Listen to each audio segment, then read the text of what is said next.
Bismillahirrahmanirrahim. Alhamdulillah. Alhamdulillahilladzi hadana li hadza wa ma kunna linahtadiya laula an hadana Allah. Wassalatu wassalamu ala sayyidina Rasulillah Muhammad bin Abdullah wa ala alihi wa sahbihi alladzi la nabiyya ba'da. Allahumma salli wa sallim ala sayyidina Muhammadin nurikas sari wa midadikal jari wajma'na bihi fi kulli atwari wa ala alihi wa sahbihi ya nur. Subhanaka la ilma lana illa ma 'allamtana innaka antal alimul hakim wa tub alaina innaka antat tawwabur rahim. Rabbi shrah li sadri wa yassir li amri wahlul 'uqdatam min lisani yafqahu qawli, amma ba'd.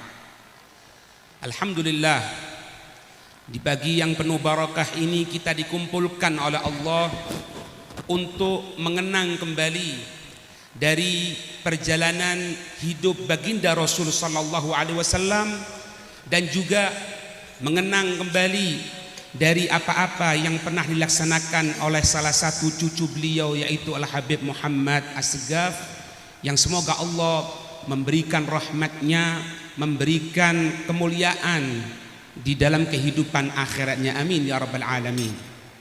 Hadirin yang dirahmati oleh Allah, ketika kita melaksanakan hal-hal seperti ini, rutinan seperti ini, ketahuilah bahwasannya hal ini adalah sesuatu yang bersambung dengan baginda Rasul sallallahu alaihi wasallam.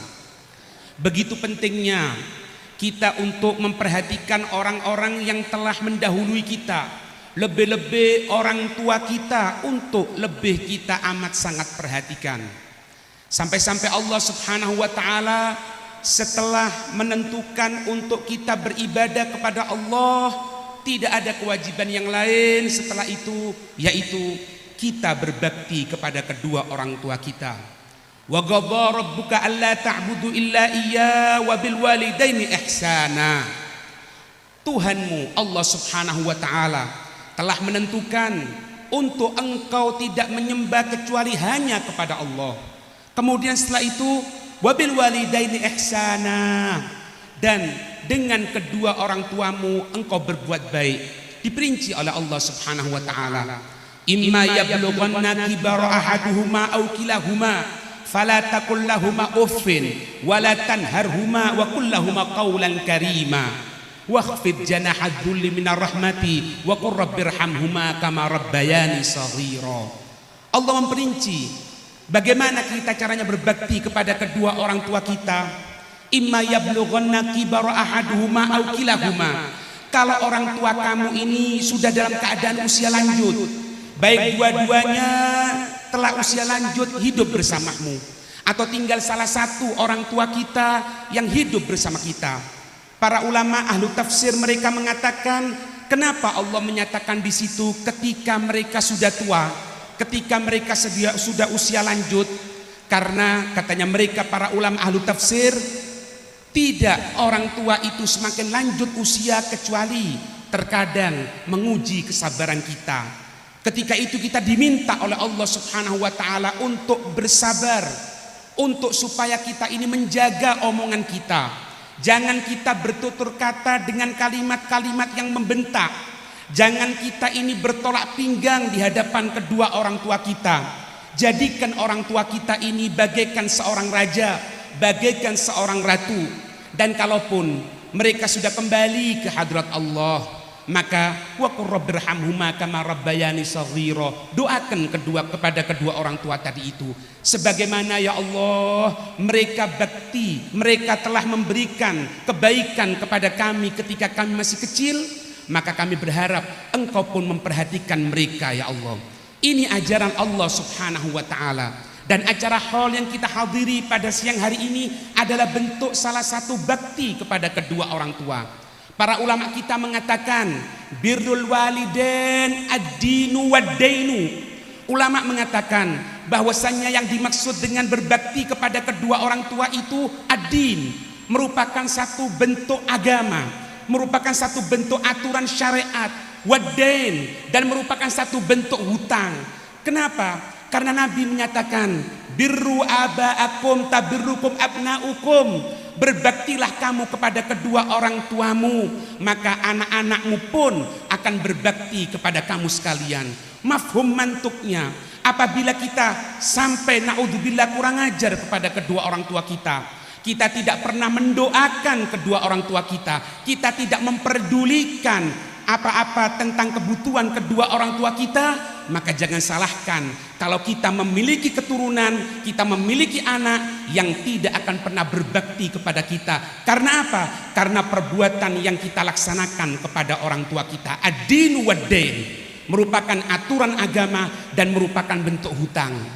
Sehingga dari kelompok daerah Bani Salamah, seorang sahabat datang kepada Nabi Sallallahu Alaihi Wasallam, tanya kepada Nabi, ya Rasulullah, abakia abirru ala walidayhi ba'da mautihi? Ya Rasul, apakah aku ini masih harus berbakti kepada orang tuaku setelah orang tuaku wafat?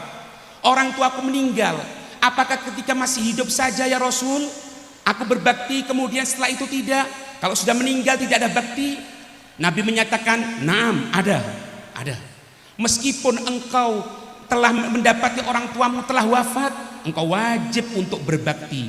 Nabi menyatakan, bakti kita kepada kedua orang tua setelah orang tua kita wafat, yang pertama as-salatu alaihima ay ad-du'a'u alaihima. Kita mendoakan yang terbaik untuk kedua orang tua kita. Minimal setiap selesai sholat kita doakan kedua orang tua kita kirimi bacaan Fatihah kita kirimi bacaan Al-Quran kita kirimi dari amal-amal perbuatan baik kita kepada orang tua kita.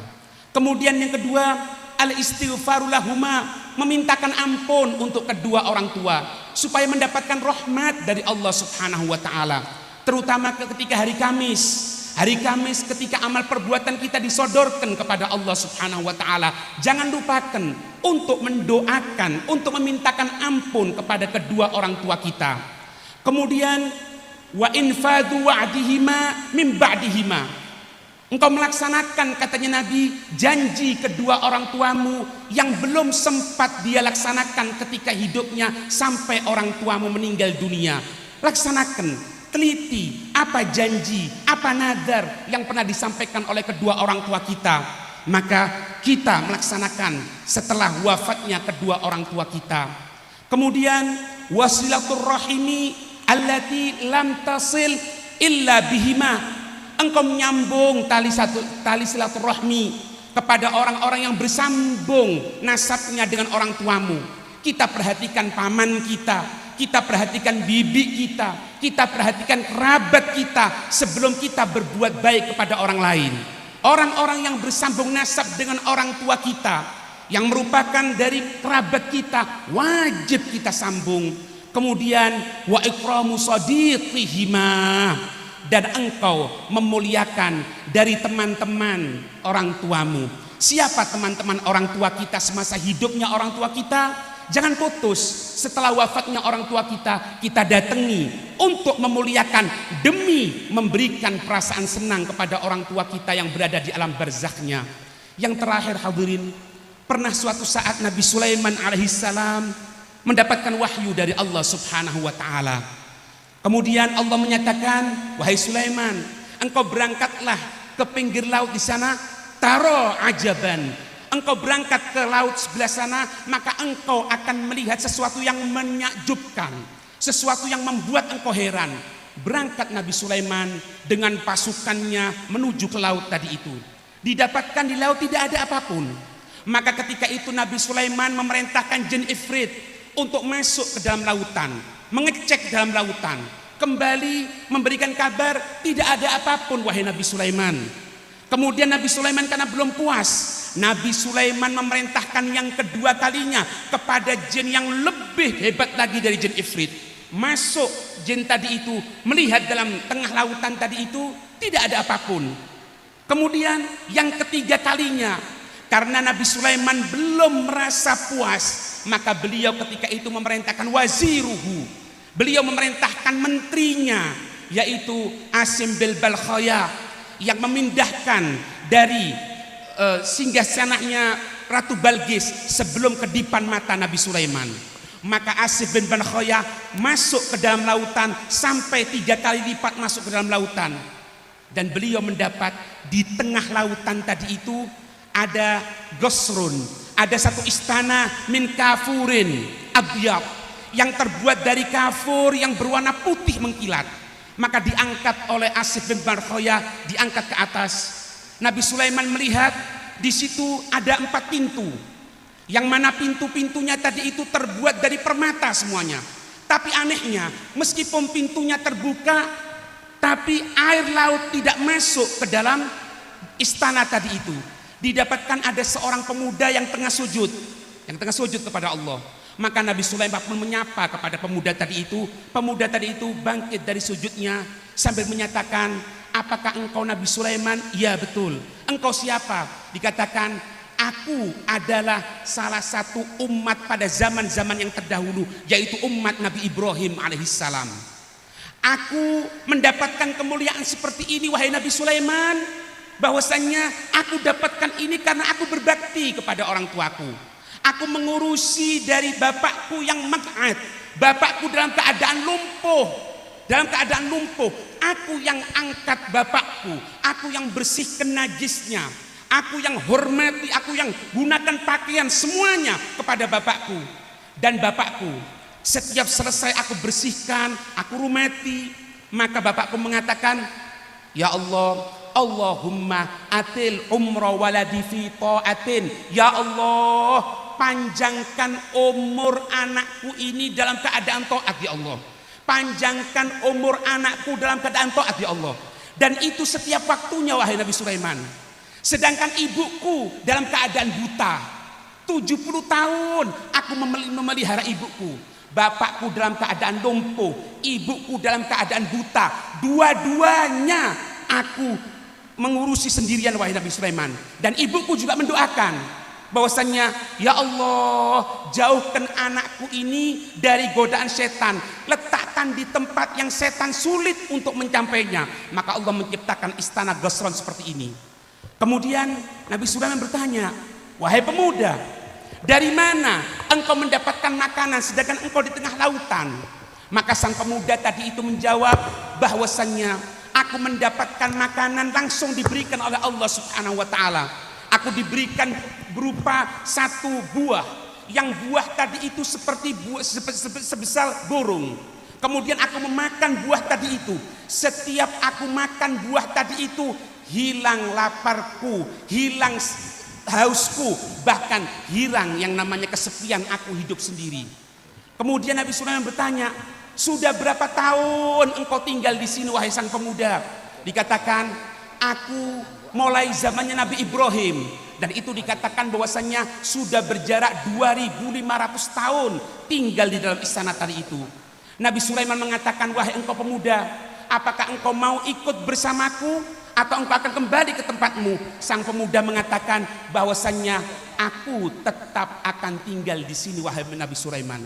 Perhatikan hadirin, kemuliaan yang diberikan oleh Allah, jasa yang tinggi yang dinilai oleh Allah Subhanahu wa taala ketika kita bakti kepada kedua orang tua. Ingin mulia dunia akhirat, ingin mulia mendapatkan kemuliaan dunia akhirat, bakti kepada kedua orang tua kita. Baik mereka tadi itu masih hidup atau mereka telah kembali ke hadrat Allah Subhanahu wa taala. Maka jangan khawatir, kita pun akan mendapatkan kemuliaan dari Allah sebagaimana kita memuliakan kedua orang tua kita. Kita meminta kepada Allah Subhanahu wa taala, semoga almarhum Muhammad diberikan rahmatnya oleh Allah, dari keluarga beliau Al Habib Abu Bakar wal Habib Abdullah wal Habib Ahmad diberikan kekuatan oleh Allah untuk melanjutkan tongkat estafet dari ayah beliau. Amin ya rabbal alamin. Hada minni wa lakum minkum. Assalamualaikum warahmatullahi wabarakatuh. Waalaikumsalam warahmatullahi wabarakatuh.